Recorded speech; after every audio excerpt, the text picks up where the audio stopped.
Tak ada kan? Tak ada. Oh ni. Yep.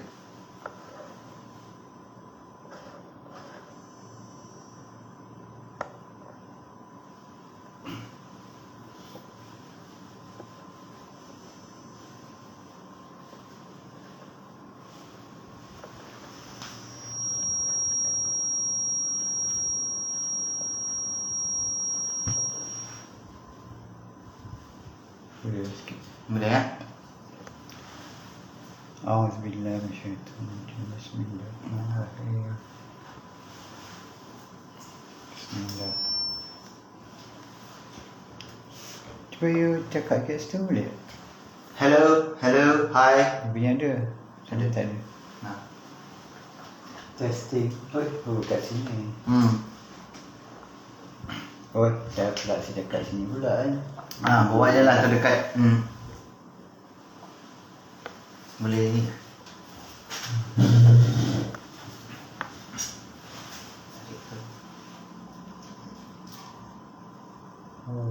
Boleh. Next. Boleh. Dengar tak? Hello. Hello. Testing. Test. Tak boleh lah. Boleh? Ini juga.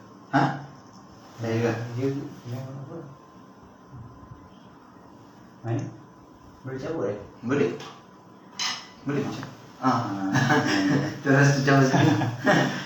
Okey. Assalamualaikum warahmatullahi wabarakatuh. Selamat pagi tuan-tuan dan puan-puan. Allahumma salli ala sayyidina Muhammad wa ala alihi sayyidina Muhammad. Okey, apa khabar Mr. Gemit? Ya, saya khabar baik pada hari ni. Apa khabar Sir Hafiz pada hari ni? Baik. Baik ya. Okey, hari ni saya pakai mikrofon besar. Mikrofon besar. Yes.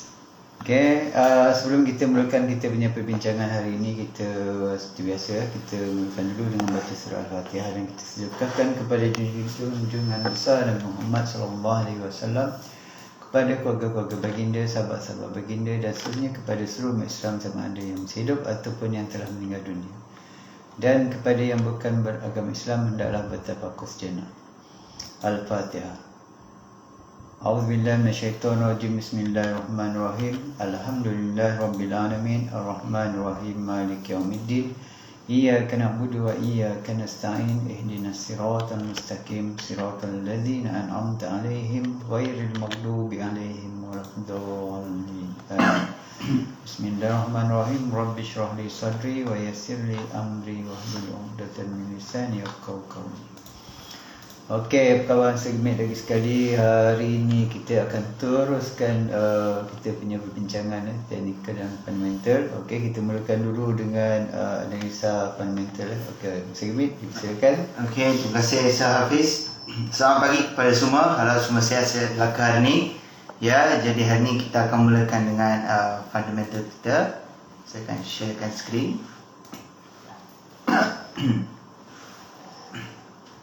Boleh lihat skrin saya. Alright.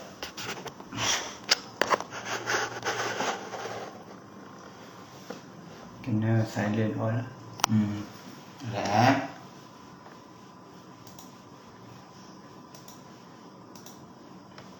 Okey boleh Okey dah. Okey.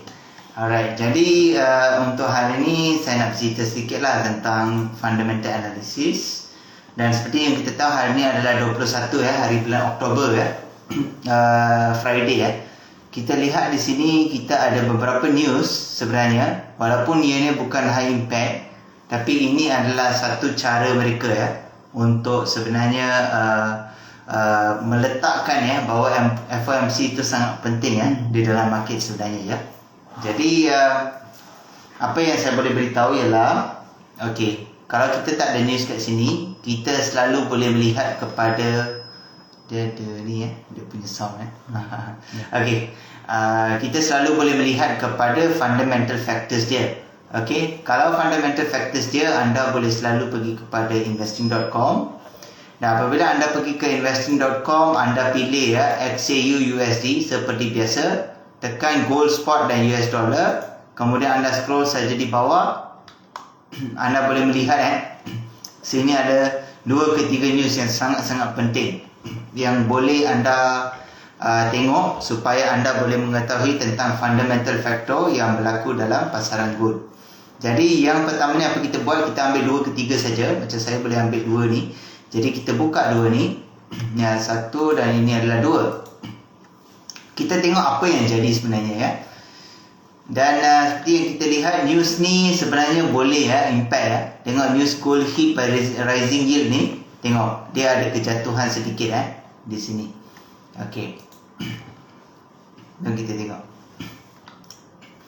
Jadi gold hit by rising yields, copper trims losses on supply concerns. Maksudnya gold ni jatuh kerana rising yield. Maksudnya US Treasury yield telah menaik. Dan copper trims losses on supply concern.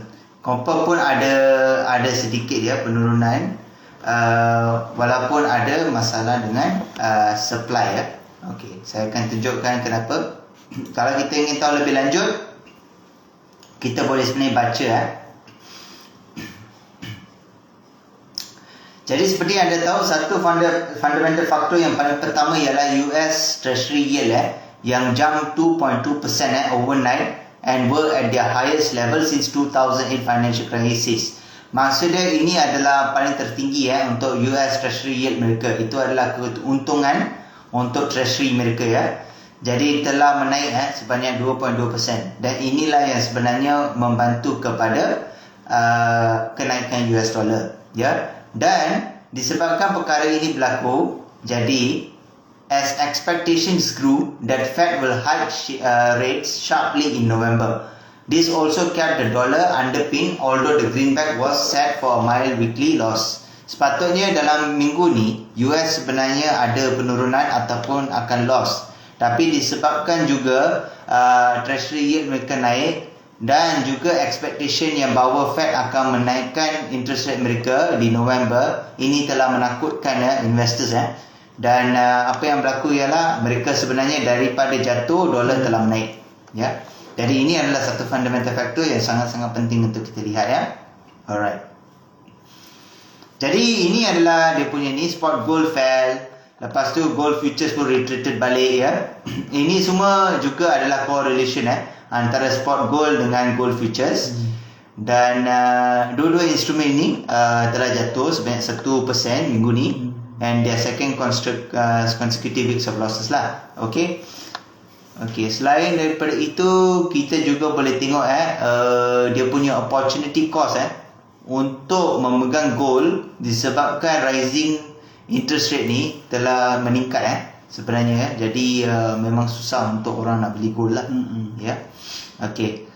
Dan selain daripada itu, the outlook for the yellow metal is also dim by expectation that central banks will continue to raise interest rate in their fight against inflation. Samalah tentang Fed lah. Ya. Okay. Markets are pricing a nearly 100% chance that Fed will hike rates 75 basis points when it meets in November. Members of the central bank also recently warned that their interest rate could rise far more than expected if inflation does not cool in time. Sekarang ni kita tahu yang bahawa inflasi di Amerika adalah sangat-sangat tinggi dan selagi sebenarnya inflasi ini tidak menurun sebenarnya. Jadi apa yang berlaku, Fed ada 100% akan naikkan interest rate sebanyak 75 basis point. Dan inflasi ni seperti yang saya selalu kata ialah bergantung kepada 3 benda. Satu adalah daripada CPI, Consumer Price Index. Keduanya ialah daripada Producer Price Index. Dan ketiganya ialah daripada PCE. Dua benda mungkin boleh dikawal oleh consumer itu sendiri, iaitu personal consumer expenditure, iaitu diri sendirilah berapa you nak spend dalam ekonomi. Ya, Consumer Price Index pun boleh dikontrol juga kalau PCE boleh dikurangkan. Dan untuk PPI, untuk Producer Price Index adalah sesuatu yang kita tidak boleh kontrol sebab ini adalah di bawah producer, iaitu semua industri-industri yang buat yang producing goods dan services ya. Jadi kalau harga barang naik, ia pasti akan efekkan CPI dan juga PCE. Jadi inilah sebab dia inflasi naik. Kita tak boleh kontrol lah bila dia datang kepada PPI lah ya, kerana ini adalah berdasarkan mereka. Okey. Dan selain daripada tu kita juga boleh melihat copper futures jatuh. Okey, walaupun kita tahu ini adalah satu benda yang kita kena tahu semalam gold ada kenaikan sedikit ya. Sebab dia adalah disebabkan real metal rallied sharply on Thursday after Trafigura. Trafigura ni adalah satu company di Singapura sebenarnya. Singapura. Trafigura. One of the world's largest commodity traders. Banyak orang trade commodity semua kat sini.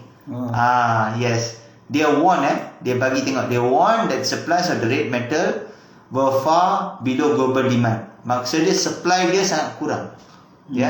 Kalau supply dia kurang, sepatutnya price dia kena naik. Price dia kena naik, yes. Ini adalah Costas Bintas yang kata Okey. So, tapi apa yang berlaku kita tengok. Has remained strong despite economic headwinds in China and Europe. Demand for copper in electric vehicle and the infrastructure has more than made up for a shortfall in China due to slowing real estate sector. So kita boleh tengok kat sini yang electric vehicle memang memerlukan copper sebenarnya, dan dia punya infrastructure has more than make up for a shortfall in China due to a slow. Okay, sebab China ni sekarang dia fokus pada dia punya zero COVID policy dia. Jadi maksudnya real estate sector dia pun sebenarnya menurun juga. Jadi apabila menurun, dia punya untuk dia importkan copper ni dia akan berkurangan. Ya. Harga naik Harga naik. Supply dia kurang. Supply dia kurang. Yes, betul. Dan juga disebabkan negara dia sebab slow down dalam negara dia juga, ini pun menyebabkan perkara ni. Banyak negara-negara nak pakai dia punya tu Yes, betul. Yes, kalau betul. kenderaan makin lama makin ramai orang order. Betul. Dan kalau US dollar naik, maka dia akan memahalkan untuk kita beli copper juga. Sebab kebanyakan transaction di dunia memang menggunakan US dollar kan. Sebab tu kalau kita tengok beberapa hari yang lepas ni, walaupun sebenarnya macam Saudi Arabia contohnya, mereka kata mereka nak kurangkan oil per barrel 2 million dalam sehari tu, tapi tetap juga US dollar tetap naik. Betul tak kan? Kita dah boleh faham dah dekat sana kenapa perkara ni berlaku sebenarnya. Ya. Jadi dia buat begitu supaya orang akan susah untuk nak beli oil tu. Sebab ini sebenarnya perkara yang berlaku ini, saya akan beritahu betul-betul lah. Perkara yang berlaku ini adalah disebabkan Amerika ingin jaga reputation dia. Ya.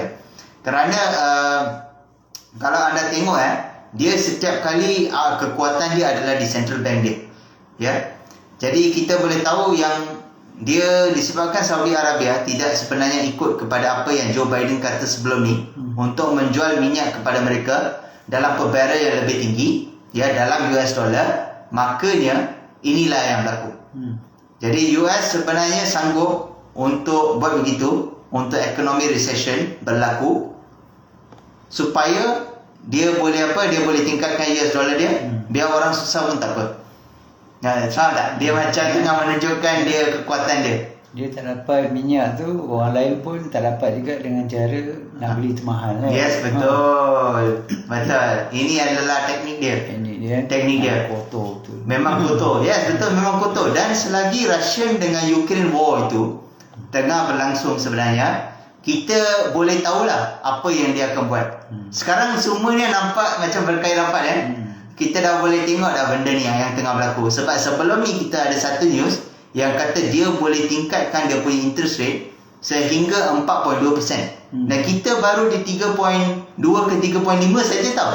Maksudnya itu pun dah susah. Itu pun dah susah dah. Yes, betul. Ya. Dan currently kita tahu juga US sanction against Russian suppliers. Kalau perasan kita buat loan kereta pun interest pun naik. Interest pun naik.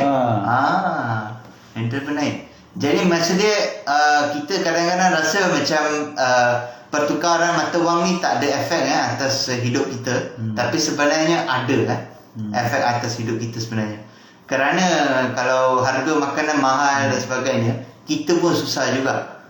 Tengok macam Malaysia contohnya, sekarang ni $1 dah 4.65 dah. Rekod rekod tertinggi dah. Paling tertinggi lah. Ya, betul. Jadi kita sebenarnya memang kena tahulah apa yang berlaku ni di dunia juga, supaya kita boleh sebenarnya menjamin kesejahteraan lah. Ya, kita tak nak hidup kita susah lah sebenarnya ya. Ada orang tanya apa-apa ke? Dapat surat nak je interest naik. Betul. Interest naik. Betul. Itulah sebab dia. Ya. Kita kalau kita tengok ekonomi berita-berita ekonomi luar negara ni, jadi kita tahu juga apa yang berlaku di Malaysia. Yes, betul. Jadi kita ni sebenarnya kena berdoakan supaya segala-galanya adalah stable. Ya, sebab kalau kita tak alert dengan apa yang berlaku di luar negara juga, kita juga akan affected sebenarnya ya. Jadi memang penting untuk kita tahu pasal interest rate tu. Memang harapkan gold naik lah harapkan gold naik sedikit lah. Harapkan gold naik lah. Sebab dia gold tu dikatakan sebagai hedging against inflation. Kalau dia guna US dollar, kita yang susah. Dia tak apa, dia boleh cetak duit. Dia cetak duit, purchasing power dia naik. Dia beli barang daripada negara-negara lain akan lebih murah untuk dia.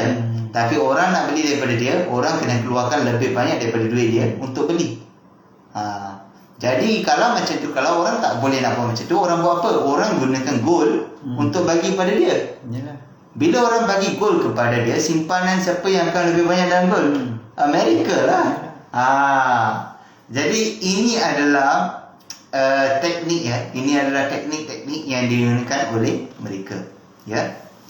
Jadi itulah yang paling penting yang saya nak sebenarnya beritahu hari ini. Kita tahu copper supply juga sebab ada strike dekat Escondida, the world largest copper mine, as well as US sanction against major Russian suppliers macam tadi.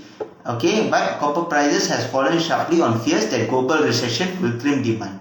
Ya, sebab kalau US dollar menaik juga akan susah untuk orang nak beli copper juga. Sebab tu sebenarnya copper prices terpaksa jatuh walaupun dia punya supply dia adalah kurang. Itulah yang berlaku dengan oil juga sekali. Okay, itu yang paling penting. Itu adalah fundamental factor yang sangat penting untuk diketahui sebenarnya. Jadi sebenarnya semua news-news kat sini ni memang nampak banyak, tapi jika anda tahu tentang faktor-faktor ini, dia boleh sangat membantu sebenarnya. Ya, okey. Sekiranya anda nak tengok lagi satu news lah, anda boleh tengok news yang sebelum ni lah, cara untuk mendapatkan gambaran tentang apa yang berlaku sebenarnya sebelum news ini keluar. Sebenarnya anda boleh lihat kepada Wall Street loses ground, fears of prolonged Fed hawkishness. Ya. Jadi kita tengok US stocks ended the session lower, benchmark treasury yield continue the ascent on Thursday as investors weighted generally upbeat earnings against prospect that Federal Reserve could hold firm on its aggressive policy for longer than they had hoped. Ini maksud dia yang dia memang nak pegang kepada aggressive policy dia. Dan apa yang berlaku di sini ialah di news ini juga telah supportkan benda ni juga. Seperti yang kita tengok, greenback was set for the mild weekly loss, but due to Fed will increase the interest rate sharply in November, investors tak beli gold. Disebabkan news yang ni. Jadi kita tahu semua 2 ke 3 news ni dia memang berkait rapat. Tak perlu baca banyak-banyak news pun. 2 atau 3 ni pun cukup. Dengan baca coincidence news kat sini news, pergi dekat latest story ni, baca je. Jadi kalau contohnya 13 minit yang lalu apa yang berlaku, 28 minit apa yang berlaku kan, ataupun setiap 1 hour kan, cakap Fiz. Ni dah start dah ni. 1 jam kejap lagi ada news baru.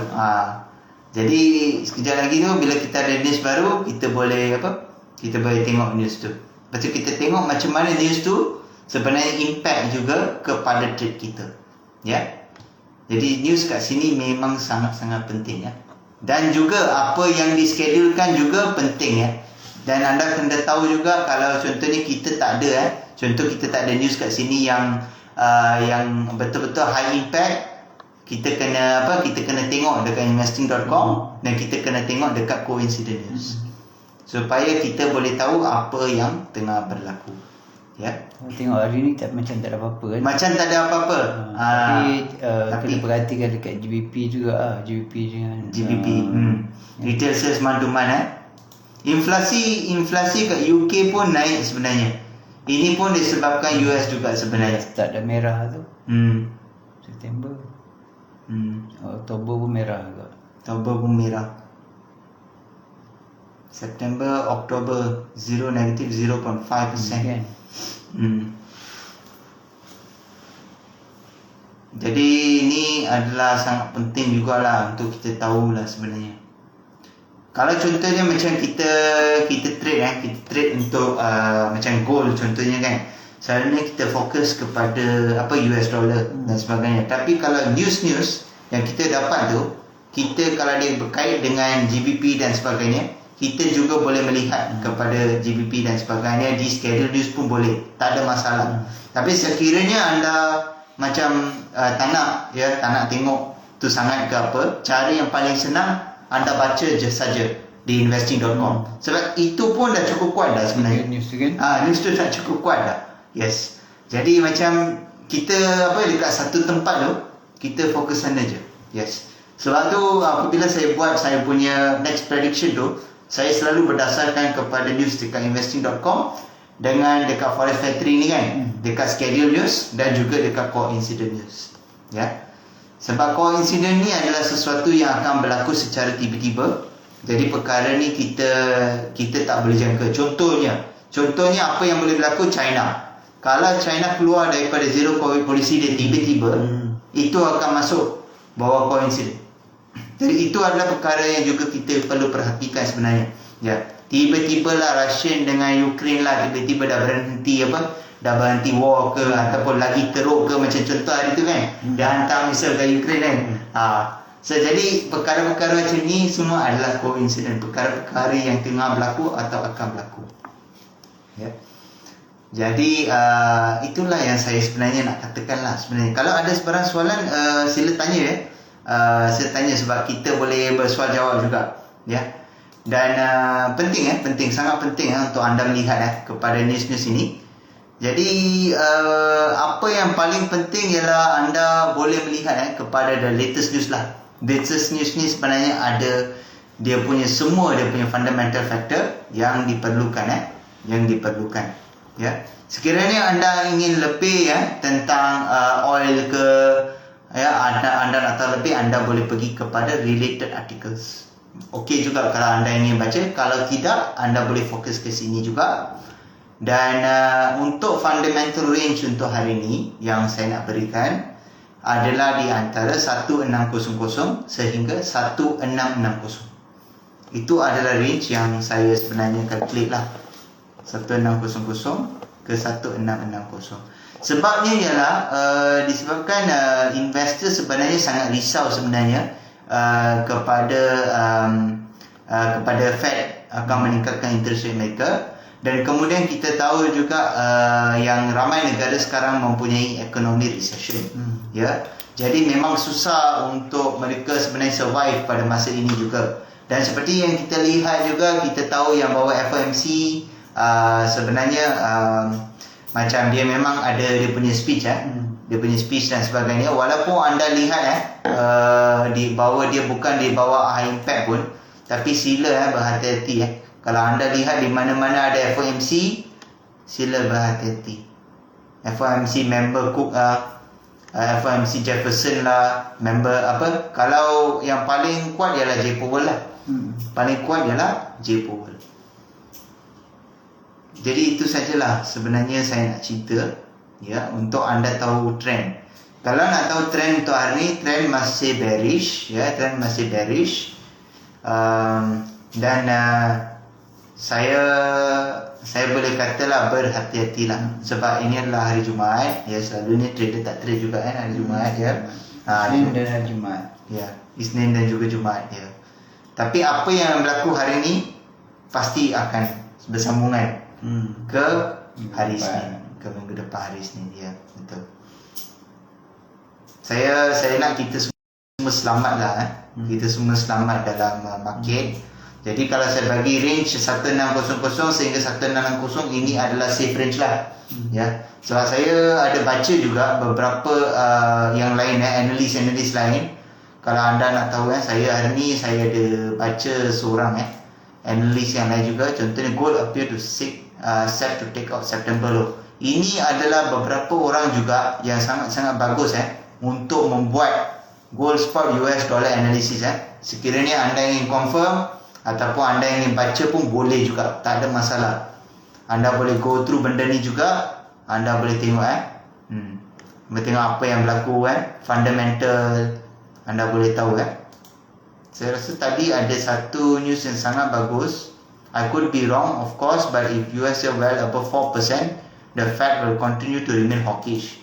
It is challenging to turn positive on gold in a short-term outlook in this market environment. That's why I'm taking it for one level to the next and moving on to the next opportunity. Jadi kita tahulah yang analis juga sebenarnya memang mereka juga memang downside mereka prepare untuk downside sebenarnya. Ya, ini adalah yang pertama lah. Kalau anda ingin melihat, anda boleh melihat kepada yang kedua dan juga yang ketiga juga Kalau yang kedua ni, saya rasa yang kedua ni yang saya baca, tapi ini adalah berdasarkan yen sebenarnya.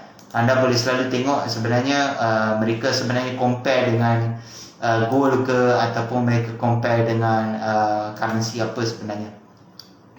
Jadi anda boleh lihat di sini, anda boleh tengok kepada dia punya China. Anda tengok sini, China consider reducing inbound quarantine to 7 from 10 days. Ya. Jadi ini juga sebenarnya kalau anda tengok mana-mana anda lihat sesuatu yang tidak menyebelahi apa-apa fundamental factor yang anda lihat di news tadi, makanya anda tahu ialah bahawa yang sikit-sikit ni sebenarnya boleh mengganggu market juga. Ya, jadi masalah coincident tu kita boleh dapat daripada mana-mana. Kita boleh dapat daripada mana-mana. Jadi kita memang ambil benda ni memang seriously lah. Selagi anda di dalam Forex Factory dan selagi anda di dalam investing.com, semua information di sana boleh jadi coincident. Ya. Anda kena tahulah apa tu leading, apa tu lagging dan apa itu coincident. Jadi itu sajalah saya nak katakan, dan saya akan berikan kepada Cikgu Hafiz lah untuk teruskanlah tentang technical analysis beliau. Ya.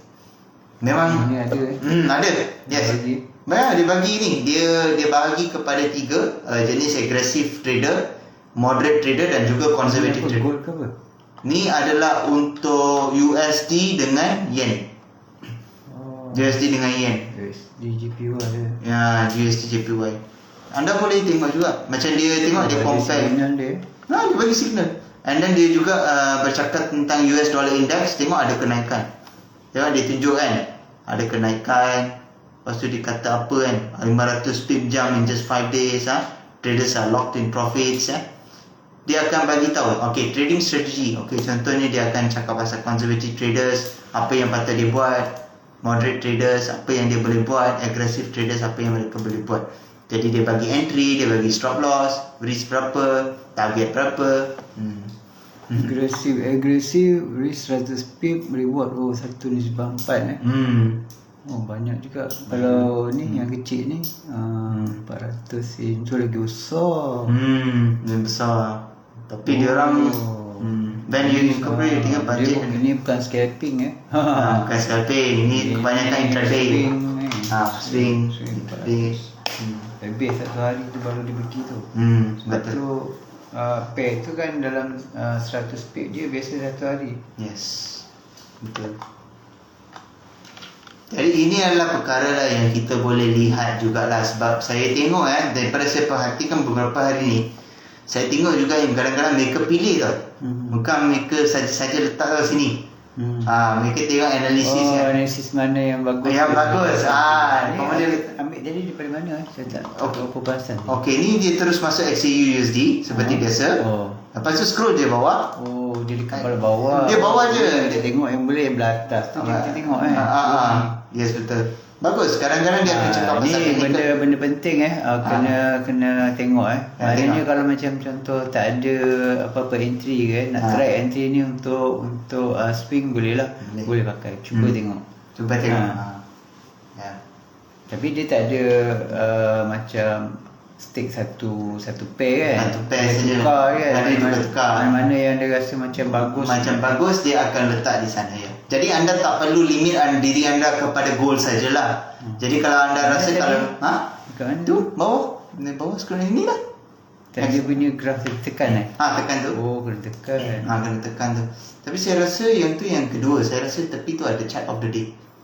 Yang Ni chart of the day. Ni. ni ada ni. Ada ni tepi. Tadi asalnya tekan dekat ni. Tekan juga. Scroll ke bawah. Analysis. Analisis, bawah analisis. Ni sebenarnya siapa yang tahu guna investing.com pun sebenarnya boleh membantu Sebab saya pun apabila saya buat technical analysis saya banyak menggunakan investing.com juga. Kerana saya nak persenangkan cara untuk orang trade sebenarnya. Jadi boleh lihat kepada resistance points, boleh lihat kepada pivot points dan juga boleh sebenarnya confirmkan dengan linear regression juga untuk downtrend. Kemudian gunakan strategi tester yang mempunyai percent profitable melebihi 50%. Dan kemudian dengan cara itu kita sebenarnya boleh dapatkan trend untuk technical analysis kita. Kalau kita buat macam tu, lepas tu kita gabungkan dengan fundamental analysis kita, kita boleh dapatkan trend yang lebih kukuh dan kemudian kita masuk sajalah. According kalau contoh dia kata sell untuk technical dan fundamental pun kata sell. So kita ambil resistance point tu, ambil TP kat pivot point lah. Stop loss kita ambil dekat resistance tu kita. Senang je. Kan? Tapi kalau anda macam anda tahu fundamental, jadi anda tahu macam contoh saya bagi range daripada 1600 ke 1660. Jadi anda tengoklah kalau sepatutnya kalau resistance point tu yang dikatakan dekat daily time frame, kalau anda trade dalam intraday itu, jadi anda tengoklah sama ada di dalam range atau tidak. Kalau dia bukan dalam range, jadi anda avoid sajalah, trade lah. Kalau sekiranya anda ingin juga try technical analysis juga, tak ada masalah juga. Sebab saya rasa memang kebanyakan informasi sini adalah betul lah. Jadi memang probability untuk dia menang adalah lebih kurang 80% lah. Itulah yang saya buat. Saya guna ni supaya dia lebih senang untuk kita trade sebenarnya. Kalau nak tahu lebih lanjut boleh tengok video saya juga nanti. Di YouTube sebenarnya saya ada video saya dan saya akan post setiap hari sebenarnya. Jadi boleh belajar di sana. Ni benda baru ni. Yes. Benda baru sebelum ni kita tak ada scroll sampai ke bawah sampailah adanya signal tadi Yes, betul. Jadi ini adalah perkara yang kita boleh lihat lah. Ni saya punya ni. Tak tahu. Itu punya. Linear regression, bond back. Ini apa ni? Ni bookmap goal. Oh, bookmapnya. Ini bawah bell trade lah. Analisa saya rasa ada ke? You pakai tu daripada website kan? I pakai apps kan? Apps ya. Okey. Yang ni ada 1, 2, 3, 4 indikator 4 indikator. Okey, kalau kita tengok daripada time frame besar lah, kita ambil daily Kalau ikut daily dia masih lagi belum sampai lagi Jadi semalam yang naik turun tu dia maksudnya dia tengah lagi mencari sampai ke mungkin sampai ke shadow ini. So, semalam kita dah bagi tahu kan. Jadi yang naik tu bukannya naik terus dia akan turun juga. Dan kita tengok semalam news pun dia ada news yang menyebelahi USD ada time dia weak, time dia strong Jadi pasal kalau kita tengok dekat sini dalam tengah shadow je. Jadi kalau nak tahu dia punya turun naik dia time yang kecil lagi kita akan nampak Jadi kalau kita tengok macam ni 8 jam sebelum dia 8 jam sebelum dia naik, lepas tu 8 jam selepas dia buat penurunan Ni semua disebabkan adanya news Jadi kita masih lagi berpegang pada tempat ni juga. Dan yang ni yang paling atas, dan yang ni dia stuck dekat area sini, iaitu semalam ni sebenarnya kita tengah tunggu semalam ni. Semalam saya ada kelas dan kita orang pun tunggu dekat area ni, dan dia tembus tapi dia tak tembus dengan body. Jadi kita tak risau. Ini maksudnya ni spike. Dia tak tembus dengan body, maknanya dia stay downtrend. Jadi kalau dia close dekat atas, maknanya dia boleh pergi dekat atas. Tapi sebabkan dia ni, maksudnya dia hormat lah. Ini adalah dia punya support become resistant. Dia hormat shadow tak apa. Elliott Wave pun kata shadow pun tak apa. Dia masih lagi counting berdasarkan body. Sebabnya dia ambil pendekatan menggunakan macam line chart. Tengok line chart dekat sini kan. Ni dekat sini, nampak? Jadi dia tak tembus ke atas. Dia masih lagi di bawah. Itu kegunaan line chart Jadi ini masih lagi downtrend. Masih lagi downtrend. Jadi apa yang naik tu kemungkinan adalah kenaikan sementara, sebab pergerakan tu berbentuk wave Dia ada turun naik. Jadi kalau kita dah tahu sekarang ni dah ada capping ni dekat sini, dah kira strong lah Mana capping ni masih lagi dalam 200 lebih ni, 200 lebih pip kalau saya ambil shadow tu shadow Kita boleh tengok shadow tu shadow sampai atas 300 pip dan dia adalah standard punya movement. Standard punya movement dia boleh pergi. Mungkin juga dia pergi sini, lepas tu dia terus naik atas. Kita tengok berdasarkan news nanti Sebab tu asal kita belajar news, dan setiap adanya news dia akan ada pergerakan baru. Saya tengok jarang news adalah continuous trend. Jarang. Dia akan reverse. Bila ada news dia akan reverse. Katakan dia tengah naik, ada news dia akan reverse. Yang turun ada news dia akan reverse. Perasan tak? Yes. Betul tak? Jadi kita boleh tengok dekat sini. Kita tengok dekat time frame kecil. Ini news pukul berapa? Ini news pukul 10. 10 ke? 10 22 kan?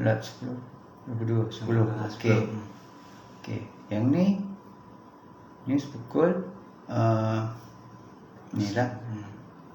Pukul 8.30 8.30 dia turun 8.30 turun.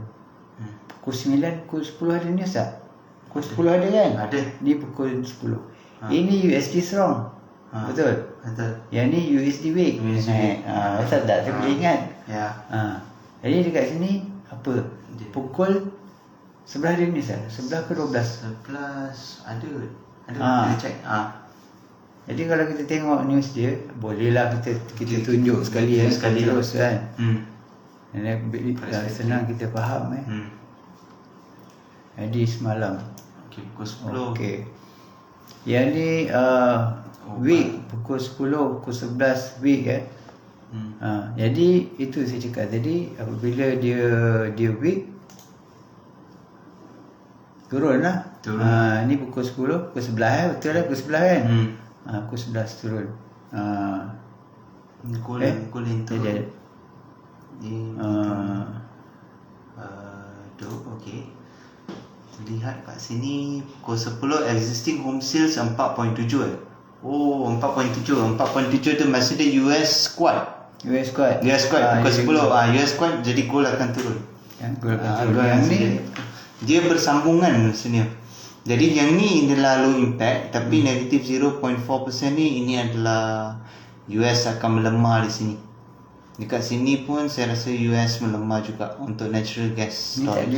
Yang ni tak ada. Yang tu itu cuma kalau ikutkan naik sorry. Ini sekali negatif 0.4%, 111. Okey, boleh tengok pukul 10 apa yang berlaku. Pukul 10 ada penurunan kan? Jadi bukan kenaikan 10 tu kenaikan. Okey, kenaikan. Daripada tu dia bersambungan Dia bersambungan pukul 11 dia menurun. Dia menurun sebab apa ni, kalau kita tengok dekat pukul 11 news, dekat coincident ada tak? Tengok, kita kena cari dekat coincident. Tengok coincident. Cari pukul 11 malam. That means around 11 malam ni pukul 11 11.20. 3 ni lah. Dalam ni lah. US existing home sales decrease 1.5%. Kalau US existing home sales kalau dia decrease 1.5%, maknanya US dollar sepatutnya jatuh. So Kalau yang 14 jam ni? 14 jam ni Liz Truss resign as Prime Minister, become Ni pun ada impact juga kan? UK Prime Minister. Yes. 14 hours. Mungkin dia punya dia keluar awal kan. Dia bersambung kan? Dia sambung lah trend dia. So, jadi kalau Liz Truss resign as a Prime Minister, maknanya sebenarnya pound kena jatuh kan. Atau pound akan naik. Kita tengoklah dekat dia punya news dia. Liz Truss resign as Prime Minister, become short serving UK PM. Cuba buka. She's resigning after 45 days in the office, become shortest serving PM in UK history. So the face calls and everything, and mandated by elected by distinct to fold of stepping down. Okay. Alright, okay. So because of this news, disebabkan news ni, apa yang berlaku, mana tadi? Ni. Okay, news ni berlaku pukul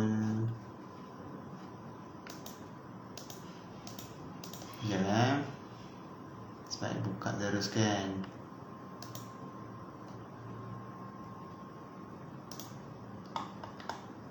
jam. 14 jam. Jadi news ni 14 jam yang lalu. 14 jam yang lalu lebih kurang pukul dia 9 kot, pukul 9.10 macam tu. 9.10 macam tu. Dari 9.10 macam tu kita tengok apa yang berlaku dekat 9.10. Ni kan. Tak, ni 10 sebelah yang merah hijau tinggi tu. 22. So ada kenaikan. Okey, so dia adalah disebabkan news tu sebenarnya. Kalau kita lihat, kalau contohnya US dollar sebenarnya menurun di sini sebenarnya, dan disebabkan news tu sebenarnya. Jadi kemungkinan apa yang berlaku ialah walaupun dia resign, tapi kita kena tengok lagi satu news yang sebelum ni. Makanya sebenarnya kalau kita tengok kepada UK Liz Truss tu, kita tahu yang sebelum ni memang banyak orang sebenarnya inginkan dia resign kan. Betul tak? Jadi dia tak boleh buat kerja. Tak boleh buat kerja, dan juga sebenarnya ekonomi UK sebenarnya mempunyai masalah pada masa itu. Jadi disebabkan itulah kita boleh melihat yang gold pada masa ini sebenarnya ada kenaikan. Sebab kita lihat yang bahawa the UK tu dia ada correlation dengan gold, dengan US dollar. Kalau UK selalunya kalau dia naik, maknanya US dollar sebenarnya akan menurun. Jadi kalau kita tengok penyambungan dia adalah dekat pukul 11 kan. Tak, pukul 11. Jadi pukul 11 tu kita tengok news yang existing home sales tu. Jadi yang existing home sales tu seperti yang kita tengok tadi adalah decrease kan. Jadi kalau kita tengok decrease, patutnya dia dia sepatutnya gold patut naik juga. Ya, tapi dia mesti ada satu faktor-faktor juga yang lain di dalam news itu. News tu tak kuat ke? Mungkin news tu tak kuat sangat ke kan. Tapi dia bawa schedule news kan, macam kita tengok dekat ni. Okay. So, kalau kita lihat dekat kalender, kita perhatikan sama-sama Okay. Jadi kalau kita lihat Thursday, Friday retail sales. Ini adalah retail sales. Ini adalah existing home sale, bawah medium impact. Kalau kita lihat kat sini adalah 4.71 minutes. Sini adalah 4.69. Actual is better than the ni. Tapi kenapa news? Tapi dia naik lagi tu. Tak ada. Dia sebenarnya okey. Mana dia bagus ni. Bagus dia pergi pun. Tapi 4.171 ni sebenarnya bagus daripada 4.9. Patutlah dia ada impact kan untuk ni. Tapi kenapa news? Kenapa news kat sini? Kita tengok news ni. Maksud dia kata news kat sini kan, tengok decrease. Sekejap. US existing home sales kat sini bagus. 4.71 tu bagus daripada 4.9. Kat sini ni kalau kita tengok ni decrease 1.5%. Kenapa dia cakap macam tu? In September. Okey. Kalau in September kita tengok balik. Okey. In September nampak tak ada perbezaan? 4.8 ni ini adalah 4.71. Maksudnya dia punya decrease dia adalah lebih kurang kalau ikut data sebelum dan selepas, maknanya memang ada penurunan. Memang ada penurunan dah. Sebab tu sebenarnya dia cuma capai target dia. Target yang dia nak, target dia rendah kan. Sebab tu kalau kita lihat kat pukul 10 ni, kalau kita lihat kat pukul 10 ni, mana dia punya cakap tu dalam 1 jam dia macam tu, dia boleh bagi umuman dan lepas tu jatuh balik ikut yang asal. Ikut yang asal lah. Ikut yang asal lah. Kemungkinan juga mungkin dia pada masa tu, walaupun dia schedule pada masa tu, tapi disebabkan ada coincident news yang masuk pada masa tu, maka ni dia telah mengganggu sedikit kepada schedule news tu. Tapi apa yang berlaku ialah data-data daripada schedule news tu tetap akan bersambungan kerana dia adalah schedule. Ya. Jadi sebab tu dia ada penurunan selepas tu. Okey.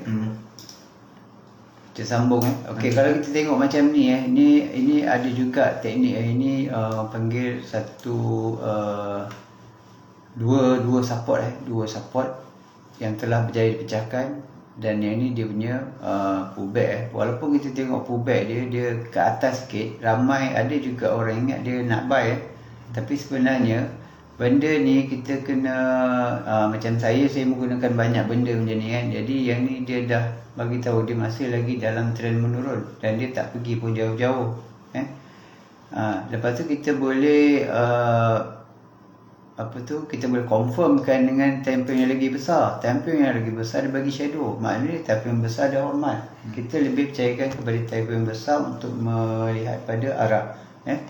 Jadi arah dia kemungkinan akan stuck yang kita tandakan dengan benda ni. Sebab ni adalah time frame H4 dan yang dekat sini mungkin dia kena di time frame yang kecil lah, H1 lah kan, H1 ataupun yang 30 ke macam tu. Tapi yang besarnya adalah dekat sini.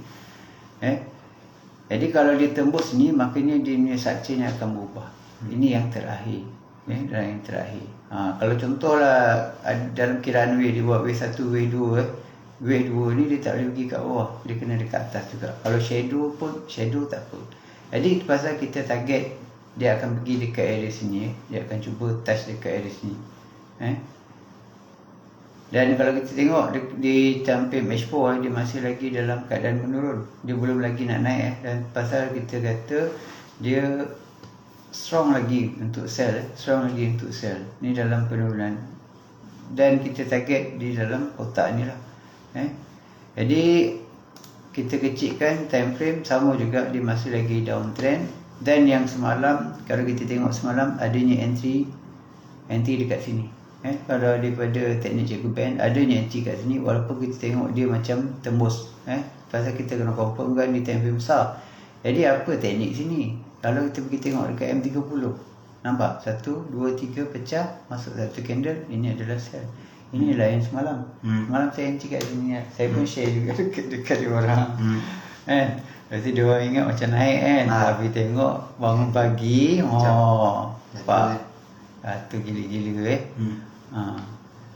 Itu pasal kita perlukan beberapa metode lah, betul kan, metode untuk menguatkan kita punya risau. Lagi banyak alasan yang boleh kita jadikan SOP Macam contoh alasan saya kenapa sell, sebab ni dalam downtrend. Kenapa sell? Dia dah overbought. Menggunakan stokastik kan, dah overbought. Satu lagi ada pula teknik cikgu Ben, dah buat 3 candle ke atas, dah masuk satu candle, ini adalah pinky. Okey, boleh sell. Betul tak? Jadi kita boleh tapis. Dan dekat sini dia kuatkan mana dia nak pergi, jauh ke tak jauh. Okey, dia boleh pergi jauh sebab dia dah masuk daripada zone buyer, dah cross dan menjadi zone seller. Bila harga berada di zone seller, dia adalah strong untuk buat penurunan. Okey, macam mana nak tunggu dia naik dalam Elliott Wave ataupun pembelajaran menggunakan AO Awesome Oscillator ataupun MACD, Divergent Convergent. Makanya sebelum dia nak naik lebih jauh, dia kena buat Divergent. Kalau kita tengok dekat sini, masih belum ada lagi Divergent. Dia masih lagi belum lagi buat penurunan yang penurunan dia kena lebih daripada ni. Maknanya dia kena buat lagi low. Lagi low tu pasal kita target lagi low mungkin berada di dalam ni. Dalam ni. Jadi kalau dekat sini nanti kita tengok ini nanti kemungkinan di time frame yang tengok yang besar ini dibuat lembah yang besar ni lembah yang besar. Kalau yang ni dibuat penurunan dan kita tengok lembah ni kecil je, maknanya dekat sini adanya divergent nanti. Baru kita akan cuba cari buy. Mana kita boleh kurangkan risiko. Jadi bila dia dah masuk kat sini, stop loss dia dekat je. Kalau kita buy dekat sini, makanya stop lossnya jauh. Jadi ada teknik orang buat paling senang, paling selamat, dia akan buat dua. Satu support, satu resistance. Support yang kuat, resistance yang kuat. Bila price berjaya sampai ke bawah, baru dia start buy. Bila sampai atas, baru dia start sell. Kalau dia kena SL, SL dia kecil. Dan kalau tak kena SL, TP dia besar. Itu ada teknik. Semalam juga ada orang share dan saya ingat benda tu. Jadi benda tu kena training juga. Kalau kita menggunakan macam ni, kita gunakan liner ataupun Bollinger Band.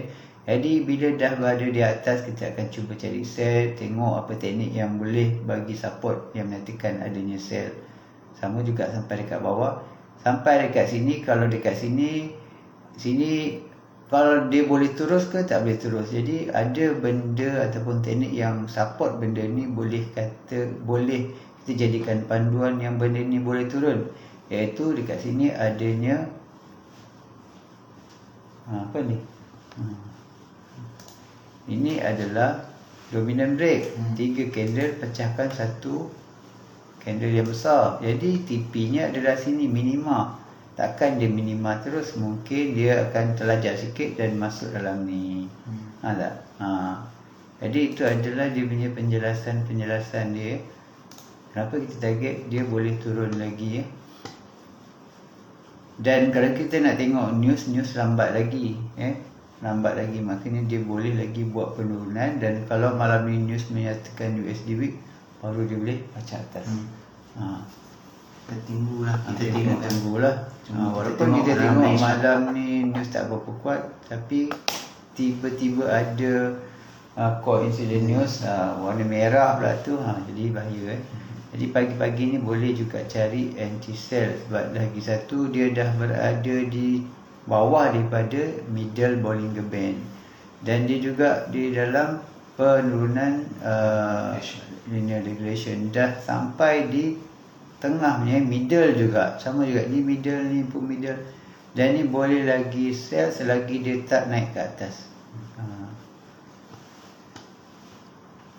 Itu je penjelasan untuk technical analisa dan kita gabungkan dengan fundamental sekali, jadi senang faham.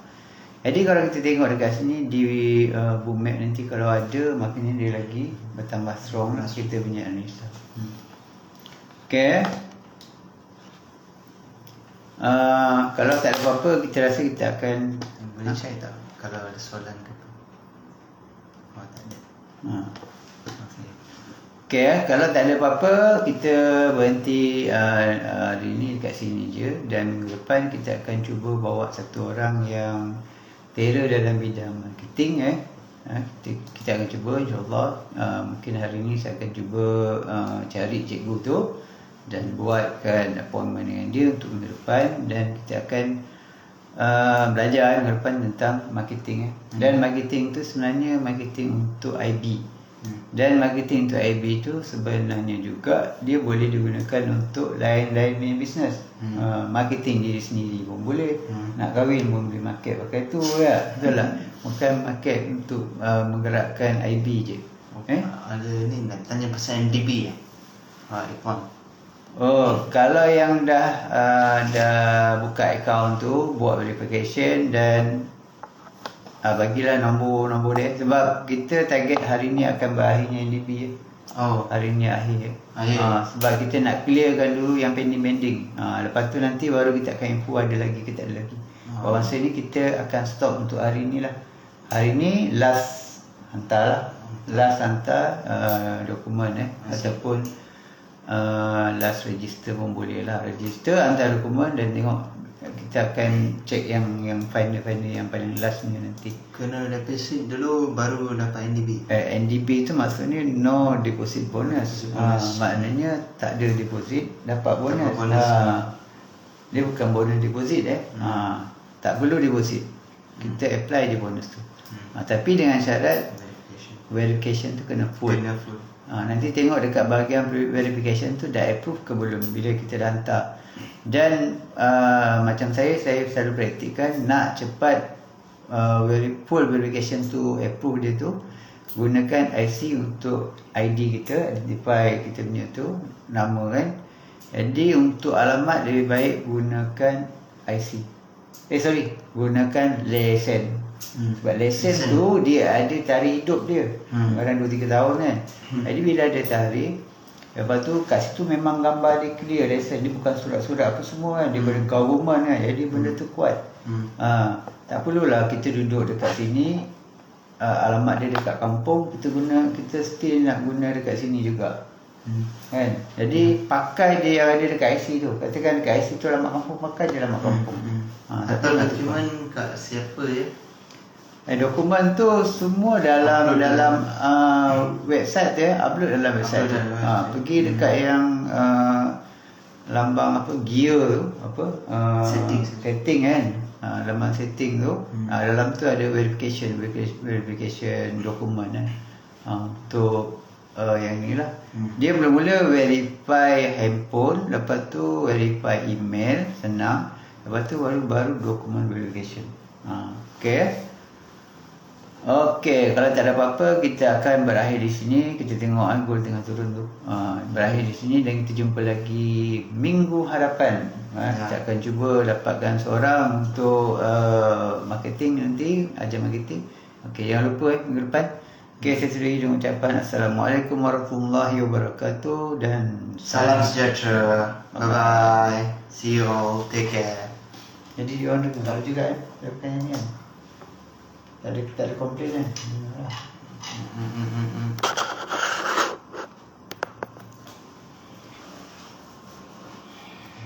Ai sana.